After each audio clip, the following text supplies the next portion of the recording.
Buenas noches.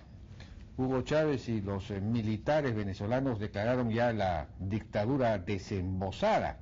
Hoy en los distintos medios está la noticia de que los militares han declarado, hay un jefe militar, un alto mando militar, que es el general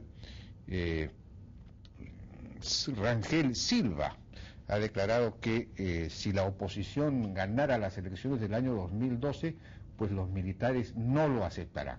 Tan sencillo como eso, no lo aceptarán.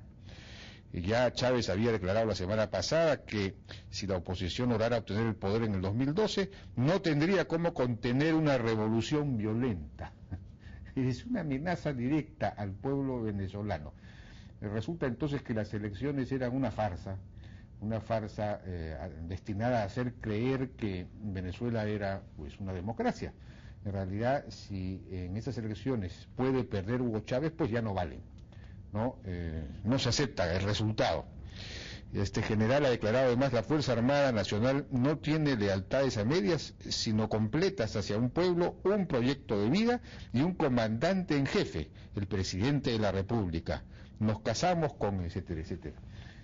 Es decir, no son las Fuerzas Armadas venezolanas, de hecho ya se llaman las Fuerzas Armadas bolivarianas. En realidad son las Fuerzas Armadas de Hugo Chávez, no de Venezuela. Increíble. Y la OEA, ¿qué pasa con la OEA? La OEA tiene una carta interamericana, una carta democrática, que debería ser pues puesta en ejecución, debería ser invocada para pedirle a Venezuela que rectifique su rumbo, porque obviamente no es un rumbo democrático. Bueno, respecto del tema de la remuneración mínima vital, del aumento a 600 soles, hay que recordar un estudio que hizo y publicó el Banco Central de Reserva el año pasado, un estudio llamado Impacto del ajuste de la remuneración mínima vital sobre el empleo y la informalidad. Y en este estudio se dice que existe un impacto negativo sobre el empleo formal, el cual es contrarrestado, mas no compensado, por un impacto positivo sobre el empleo informal.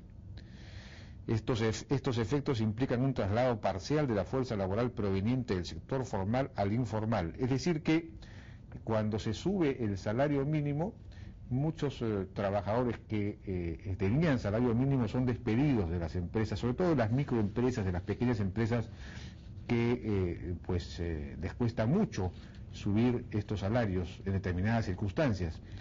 Y entonces despiden a estos trabajadores sencillamente.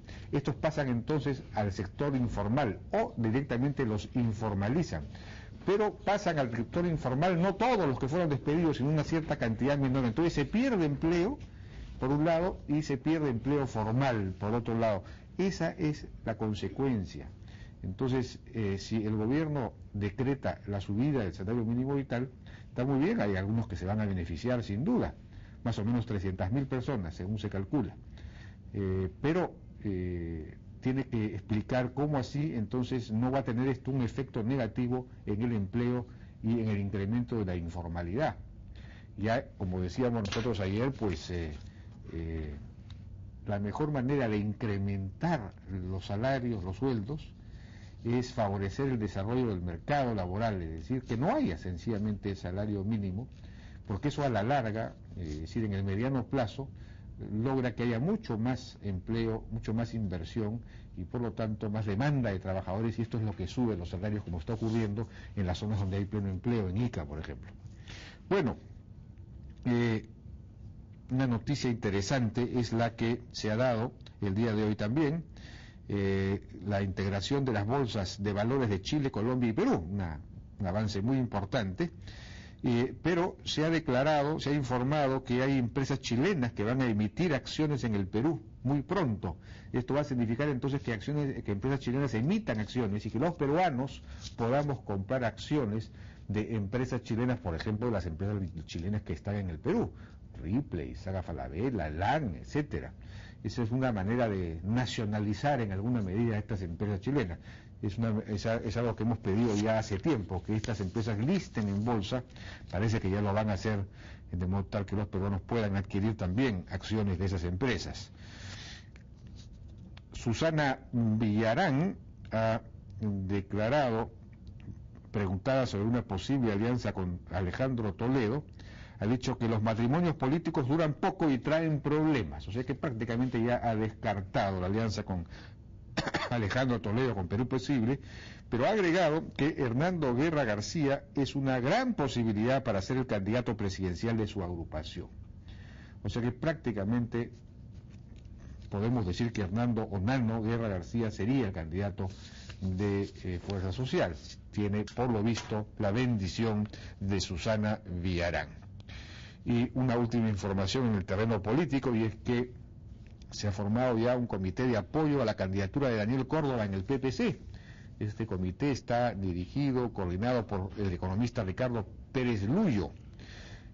Ha convocado a una reunión a la militancia pepecista, una reunión este jueves a las 7 de la noche en el Hotel Las Américas, para que Córdoba exponga sus propuestas programáticas, etcétera.